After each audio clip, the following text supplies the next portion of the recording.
Bad and unruly. It's Platinum Prince Givenchy. Cherosketa basas ne basare. Ndati ndinyore iri message nekuta skudaira phone.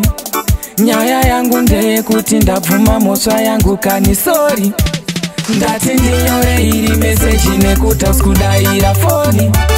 Nyaya yangu ndeye kuti ndabvuma mosva yangu kanisori. Baby wangu sorry. Sorry. Sweetie wangu sorry. Sorry. Ndakaita zvinhu zvaindifadza, asi wewe zvichikuwadza. Ndakakutema pamoyo nebadza. Ehe ndabvuma ndakatadza. Usipo life aimbondifaira. Ndanga ndatojaira panchafona please gondidaira. Pamwe time chakushanyira pasina mvura ndakakukanyisa mavhu. Baby why deserve a love. Sorry hako ndakakutamba rafu. Ndazodzidza uri yangu mbavhu. Ndati ndinyore iri message nekuta skudaira phone. Nyaya yangu ndeye kuti ndabvuma mosva yangu kanisori. Baby wangu sorry. Sorry. Sweetie wangu sorry. Sorry. Chikundinetsa kuti ndizitsanangure. Mutoro wandinawo uya utore. Baby wangu tarisa kumashure. Kwatabva kure asi kuramba ndakakuitira ngano. Asati ngagumire pano.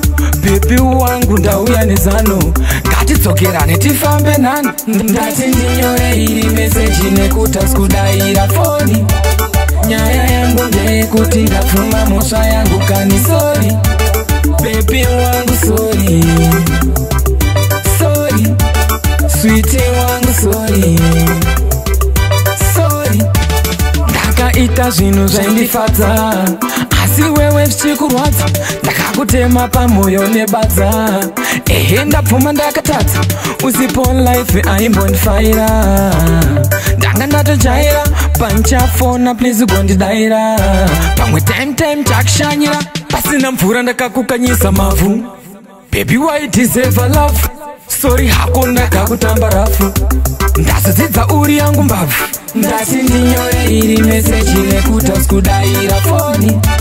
Nyaya yangu ndeye kuti ndabvuma mosva yangu kanisori. Baby wangu sorry. Sorry. Sweetie wangu sorry. Sorry. Chikundinetsa kuti ndizitsanangure. Mutoro wandinawo uya utore. Baby wangu tarisa kumashure.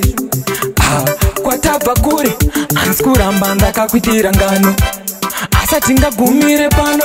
Baby wangu ndauya nezano. Ngatidzokerane tifambe nani. Ndati ndinyore iri message nekuta skudaira phone. Nyaya yangu ndeye kuti ndabvuma mosva yangu